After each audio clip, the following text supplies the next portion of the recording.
Hey guys, welcome to Piece of the Truth. I want to keep this short. I just came across an article a buddy had posted on Facebook. He didn't write anything, so I don't know if he had just posted this just so I'd go off on a rant and post a bunch of links, which I did, or if he posted this because he actually believes in the garbage. After being friends with me on there for so long, I can't imagine that he would actually fall for it after all the crap I posted. But anyway, all right, so this is the article that I originally had seen on my link.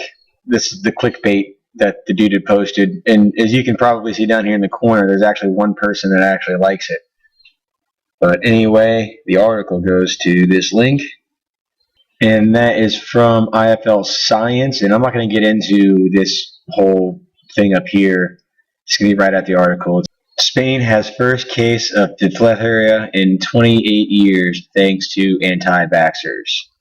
And that is a tongue twister, so I'm probably not going to get that one pronounced right at all in this article.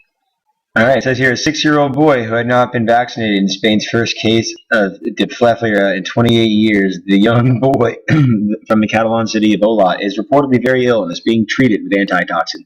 The parents who chose not to vaccinate their child are devastated and now have their younger daughter immunized as well.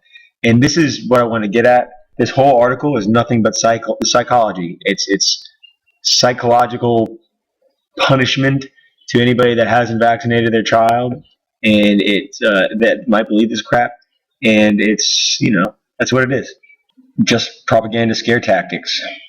Now, this diphtheria is a bacteria infection that spreads through coughing or sneezing, according to the World Health Organization, which is I'll get into why it's so interesting they use the WHO as a source later. Once infected, sufferers can experience a sore throat, fever, and swollen glands in the neck. Diphtheria can lead to serious complications even when with treatment, with 10% of cases resulting in death.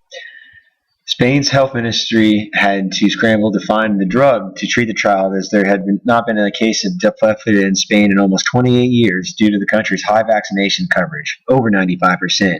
The antitoxin was eventually delivered from Moscow to Barcelona by the Russian ambassador. And if you think that that's not a coinky-dink that they used the Russian ambassador to deliver it, I got some news for you. And the family is devastated and admit that they feel tricked because they were not properly informed, Catalan Public Health Chief Antonin Matu told El País. They have a deep sense of guilt, which we are trying to rid them of, more psychological fear-mongering tactics. The child remains in critical condition and followed to Hebron Hospital intensive care unit, but is responding to treatment. Health officials have launched an investigation to find the original carrier, which they admit could be difficult if the carrier isn't showing any symptoms. All those in contact with the child are under surveillance, and his classmates have been checked to see if they've been vaccinated. As a cautionary procedure, they have also given the children preventative medicine. Vaccination is the best way to prevent diphtheria, the WHO said in their report. They warn of risks of parents hesitating or refusing to vaccinate their child, as gaps in coverage can accumulate and result in an outbreak. The WHO is working closely with the Spanish Ministry of Health and calls for increased vigilance to improve monitoring systems, raise awareness of the importance of vaccination, and strengthen immunization programs. Now, that's the end of the article, but as you can see, it's really, it's fear-mongering, and despite my terrible narration, what it comes down to is they're using the World Health Organization as a source for all their info, and when you do any look into the World Health Organization, you find out that they're just a piece of shit organization. And by that, I mean, you do not have to look hard to find articles like this one here from Global Research.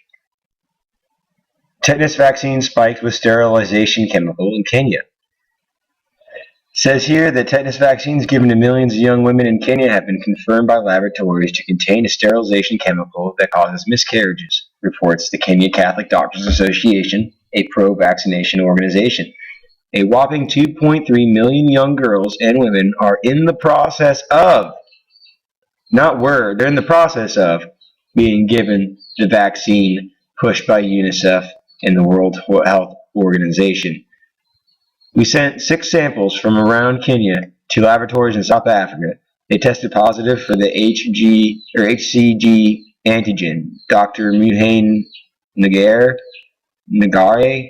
of Mercy Medical Center in Nairobi told LifeSite News they were all laced with HCG. So all 6 samples that they sent in, random samples, I'm sure they weren't numerically taken out of the batch 6 in a row, all had the antigen.